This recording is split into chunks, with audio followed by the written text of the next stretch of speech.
So today I have a special treat for you because I am going to show you what it takes to find a local spring. I am actually vacationing in Wisconsin near the Milwaukee area right now. I am visiting family and such. And my mother has alerted me that there is a spring nearby about 15 minutes from her house. I have thought to check this before in this area. In fact, I probably would have gotten to it. Rather, I probably would have found this one anyway, because once my water ran out, since I drove, I took my own water. I was going to look for a local spring, but we're going to do that today. And I found it. I did get confirmation that it is open. It's in Big Bend, Wisconsin, which is about maybe 30 miles, I would say, from the city of Milwaukee. And definitely don't have as many containers as I usually have for my big runs, but I just brought two big, I think they're 3 or 4 gallons with me on my road trip, glass gallons, glass jugs, and this is what I'm going to be filling. So I just have these two, and so I will get back to you in a second when we get there. Okay, so we found it. This is the cutest thing ever. It was very easy to miss. We drove by a few times. The directions that were on findaspring.com were actually pretty accurate. I wasn't reading the directions. So we passed it a couple times. But it's right off the main road on Highway L, which is Milwaukee Avenue at this end of town. And you literally park right on the side of the road of this kind of busy 2-lane highway, and it looks like there's there's 2 spigots there, and there's a little pond. This is apparently somebody's property from what Find a Spring said, and apparently there is a park nearby that's got hot springs. I was supposed to bring my swimsuit to be ready for that, and I forgot, but we are going to try to find that. It's Hygeia Park.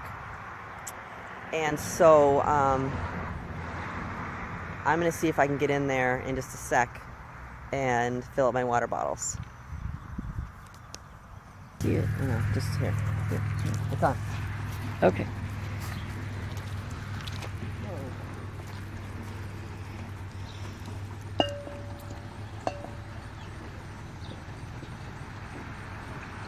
Okay, so there's 2 spigots here, and I'm told that the owner lives in the house behind us, and he's actually made this little area so that people can come by and get water for free. He has some firewood there too, that's paid by the honor system, and also there's a little box there you can pay for some water. So the water pressure is not that great, but it's oh, actually there's 3 spigots. Oh, I didn't see that. There's 2 over there and 1 over here. So that's probably why the water pressure is not that great, but it's actually not too bad. So it looks like there's people coming in now, and it's probably a pretty busy area. So he's got these nice stones underneath, at least this one. Look, it's pretty easy to fill. You have some more good? I haven't even tasted it yet. I'm actually going to do that. Yours? You can have that. You can have this one.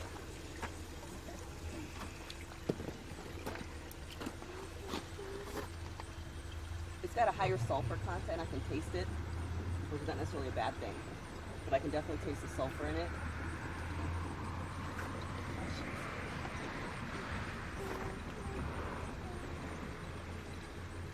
So there's a park nearby that's supposed to have hot springs. We're gonna check that out too. I think it's called Hygeia Park. Does anybody here know about Hygeia Park? No?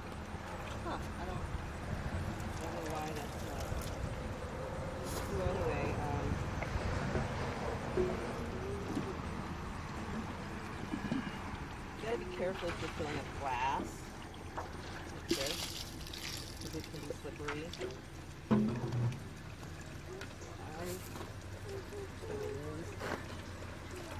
Make it a little bit easier to transport.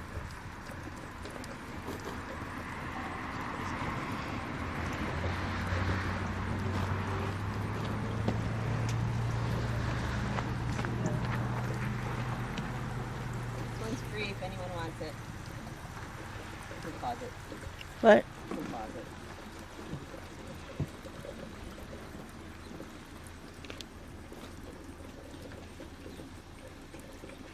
Are you done?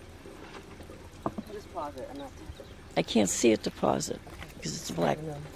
It's a black screen. Yeah, I'll edit it later. Okay, so I'm taking a little walk on the property. Water seems really clean. There's this runoff area. See if the sign says. Oh, doesn't say anything. Probably did at one point. I'm sure. Yes, he lives in that tiny little house over there. He's got this great little pond. That says private property, so I don't want to go over there. And it's just a cute little area, you know. We got people coming through here, getting spring water. You know, this is a suburban area. Even if you lived in Milwaukee, you would have to drive about a half an hour to get here. That's way less time than I drive to get mine up in Phoenix. I drive almost 2 hours, and it has to be a whole day trip, which I don't mind because Sedona water is fantastic. This one's been tested. I'm going to go on the website that a gentleman here told me about to see what the levels are, see if I'm right about the sulfur. And yeah, so this is fantastic. So anybody that thinks that they can't get spring water for some reason or another, there's just no real reason why you can't. Here it's free. All you need is containers. You can find a spring in almost any city that you live in. Please go to findaspring.com and try to find a spring near you, because it's some of the best water that you're going to get, and you might see a difference in your health. One thing I wanted to mention was the temperature of the water. It's extremely cold. I was just told by somebody that's here right now that it's about 50, 55 degrees. The colder the water, generally the better the spring water. Right now I'm just kind of wading in this, and my feet and my ankles are freezing cold. It's quite refreshing right now, but it is very, very cold, and the water looks absolutely crystal clear. So here's a little sign that is by the 2 taps. So here's a picture of the 2 taps on this side and the 1 tap over here. And your firewood in case you should want any. Here's another example of local wild food. You can't tell from this view, but from this view you can tell that I am basically in the middle of a suburban area. Houses on one side, and we have this pond on the other side. And I was walking one morning, this direction here, and I noticed, because I'm always on the lookout, I guess even just instinctively, subconsciously, I saw dark things on these branches, and it turned out to be blackberries, wild blackberries. And you can see them right there. They are like little pieces of candy. It's not focusing. It's been about 5 days, and it looks like there's not a whole lot more I'm going to be able to get today. I kind of thought I should give it a week, and I think I was right. So I'm just going to pick a few today. I don't think this is anyone's property. This tree is actually really close to the water. Somebody's mowing this though, but nobody's picking them. When I first came here, there was so many blackberries, and they were all over the ground, like nobody's picking them. And there's such an open area here. I don't know who owns it. Maybe someone doesn't even live here. So I'm pretty confident in that it's okay to pick them. I'm pretty brave that way, but you know, it probably wouldn't hurt for me to go to this nearest house and ask, but I don't think anybody's home. So yeah, so you can find local wild food in your area no matter where you live. You just have to be a little bit educated and a lot willing to do some of the investigative work and of course the foraging. But I love foraging. It's so calming. Can't hear anything right now. It's just you hear the breeze and the birds. It's so peaceful. It's such a great experience. Unless you've tried it and unless you can handle the quiet, which I love. So I'm gonna I'm gonna pick some blackberries and I'm gonna have a great breakfast in the morning. So thanks for watching and I will see you next time.